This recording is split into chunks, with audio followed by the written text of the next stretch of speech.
दोस्तों वीडियो में बात करेंगे कि पीएम मोदी ने स्लोवाकिया में जैकेट वाला क्या सीन कर दिया, जिसके बाद सोशल मीडिया पर लोग कटाक्ष कर रहे हैं, मजाक कर रहे हैं कि 75 पार करने के बाद क्या पीएम मोदी का बचपना लौट आया है। कभी विदेशी टूर पर जाते हैं तो मेलोडी वाली टॉफी ले जाते हैं, कभी कपड़ों को देखकर कहते हैं सेम टू सेम, एक जैसा पहना हम दोनों ने। और बार बार जब ऐसे सीन हो रहे हैं तो विपक्षी नेता किस तरह चटकारे ले रहे हैं और बीजेपी ऐसे बचकाना बातों को लेकर भी कैसे पीआर कर रही है। और जैकेट वाले सीन को देखकर पंडित नेहरू क्यों चर्चा में आ गए, पूरी कहानी आपको बताते हैं। यह है स्लोवाकिया के प्रधानमंत्री रॉबर्ट फिको, पीएम मोदी से मुलाकात कर रहे हैं। और सबको पता है कि भैया पीएम मोदी को गले मिलना बहुत पसंद है, तो दूर से ही बाहें फैलाने वाला सीन हर नेता के साथ होता है। ऐसा ही सीन स्लोवाकिया के प्रधानमंत्री और पीएम मोदी का भी देखने को मिला। इस वीडियो को शेयर करते हुए पीएम मोदी ने क्या जानकारी दी है कि प्राइम मिनिस्टर फिको ने वही जैकेट पहनी जो मैंने उन्हें गिफ्ट की थी। और इत्तेफाक आप देखिए कि जैकेट का कलर पूरी तरह से मिल रहा है, यानी पीएम मोदी और स्लोवाकिया के प्रधानमंत्री की जैकेट का कलर एक जैसा है। जब आपने गिफ्ट की थी तो कलर तो मिलेगा ही, उसके बाद क्या सीन होता है जरा देखिए।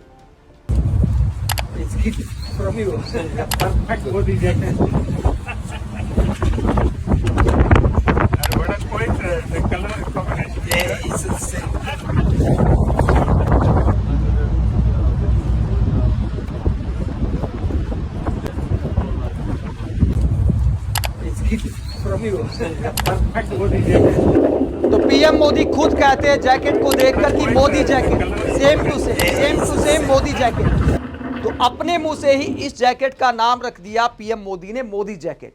लेकिन 50-60 के दशक में पंडित नेहरू ने ये जैकेट पहनकर छोड़ दी।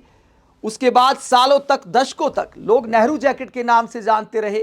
लेकिन यहां पर भी जैकेट से भी नेहरू का नाम हटाने के लिए क्या पीएम मोदी मोदी जैकेट का पीआर कर रहे हैं।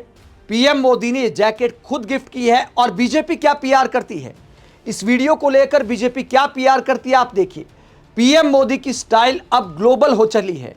पीएम मोदी और स्लोवाकिया के प्रधानमंत्री का ये वीडियो बीजेपी ने भी शेयर किया और क्या लिखा कि पीएम मोदी की स्टाइल अब ग्लोबल हो गई है। और ऊपर क्या लिखा है, ऊपर लिखा है कि दुनिया अब फैशन के लिए पीएम मोदी से टिप्स ले रही है, पीएम मोदी के पीछे चल रही है। 100 में से 100 नंबर दे दिए हैं कि दुनिया पीएम मोदी से फैशन सीख रही है। कहने का मतलब ये है, यानी खुद ही गिफ्ट करो, खुद का गिफ्ट किया हुआ अगर दूसरे देश के प्रधानमंत्री पहन ले तो फैशन के मामले में विश्वगुरु बता दिया है बीजेपी ने कि दुनिया पीएम मोदी को फॉलो कर रही है, जबकि खुद पीएम मोदी ने यह जैकेट गिफ्ट की थी। पीएम मोदी ने खुद इस बात की जानकारी दी है। बीजेपी के अलावा सांसद भी पीआर में जुट गए हैं। देश में इतनी सारी समस्याएं हैं, यहां पर सांसद ये दिखा रहे हैं कि देखिए स्लोवाकिया के प्रधानमंत्री और पीएम मोदी के जैकेट का रंग एक जैसा है। तो क्या हमारे देश के सांसदों के पास अब कपड़ों की पीआर करने का यही टाइम है? क्या यही सब बचा है? आम पब्लिक इस पूरे मामले को लेकर क्या कहती है और विपक्षी नेता किससे तंज कसते हैं?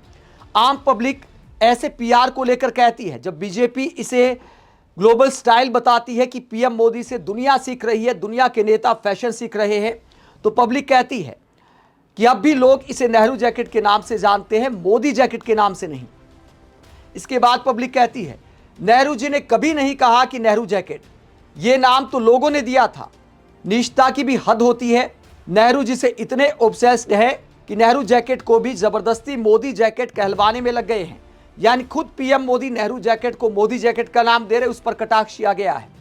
आगे पब्लिक कहती है ये विदेश यात्राएं देश के लिए कम और फैशन मैचिंग के लिए ज्यादा लगती हैं। कहीं नेहरू जैकेट का रंग मैच हो रहा है तो कहीं पॉकेट स्क्वायर का कलर सामने वाली की ड्रेस से सेम टू सेम मिलाया जा रहा है। देश के युवा भले ही पिसते रहे, साहब का ये कैमरे वाला फैशन शो नहीं रुकना चाहिए।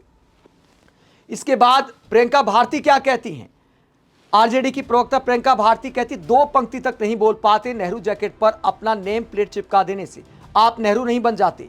उसके लिए टेलीप्रॉम्प्टर छोड़ना होता है और उससे पहले तो नफरत त्यागना होता है। हो पाएगा क्या? तो आम पब्लिक से लेकर विपक्षी नेता पीएम मोदी को ट्रोल कर रहे हैं और ट्रोलिंग भी आजकल राजनीति का हिस्सा बन गई है। लेकिन दोस्तों, गंभीर मुद्दों पर बातचीत शेयर करने की बजाय सेम टू सेम कपड़े पहनना, टॉफी गिफ्ट करना, अगर राहुल गांधी ऐसा करते तो बीजेपी नेता मजाक उड़ाते कि राहुल गांधी कब बड़े होंगे। तो क्या ये बड़ों वाली बातें हैं? कभी पीएम मोदी को यह भी बताना चाहिए कि किन मुद्दों पर बातचीत हुई, देश को कितना फायदा होने वाला है, ये वाली डील हो रही है, हमें क्या मिल रहा है। स्लोवाकिया अगर मैं गया हूं, अगर मैं फ्रांस गया हूं तो वहां से क्या हासिल हो रहा है।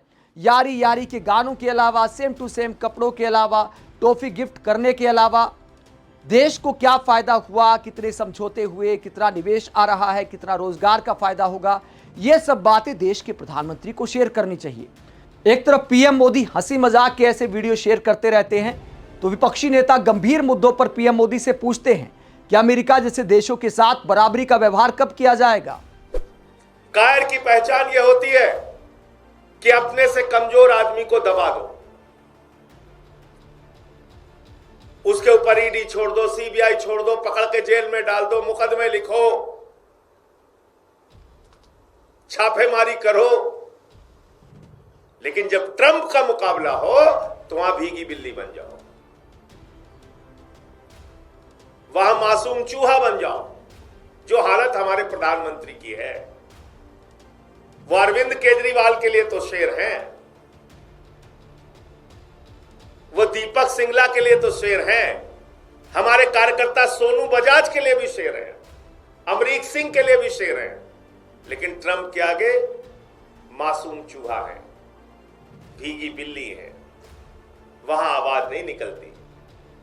जहां देश के प्रतिष्ठा और सम्मान को बचाने की जरूरत होती है, वहां प्रधानमंत्री खामोश हो जाते हैं। 3 भारतीयों की हत्या हुई, अमेरिका की सेना ने हत्या किया, उस पर कुछ नहीं बोलते। तो इसलिए मैं ईडी पार्टी के मुखिया मोदी जी से कहना चाहता हूं, मोदी जी ये ईडी खेलना बंद कीजिए, तो पूरा देश आपकी सच्चाई देख रहा है। जिनके यहां भी छापेमारी होती है, जिनको पकड़ के लाया जाता है, उनके ऊपर एक ही दबाव बनाया जाता है, बीजेपी के साथ आ जाओ, वॉशिंग मशीन में धुल देंगे। बीजेपी के साथ आ जाओ, तुम्हारे ऊपर जितने भी आरोप हम लगा रहे हैं वो पलट जाएंगे। तो इससे एक बात यह जरूर साबित होती है कि देश के प्रधानमंत्री एक कायर प्रधानमंत्री हैं, डरपोक प्रधानमंत्री हैं, और कायर और डरपोक की पहचान यह होती है कि वो पीछे से हमला करता है। कायर पीछे से हमला करता है। कायर की पहचान यह होती है, कभी आंख में आंख मिला के आपसे बात नहीं कर पाएगा। आप इस पूरे मुद्दे को लेकर क्या सोचते हैं, कमेंट बॉक्स में अपनी राय जरूर दें। साथ ही चैनल को सब्सक्राइब भी करें। नमस्कार।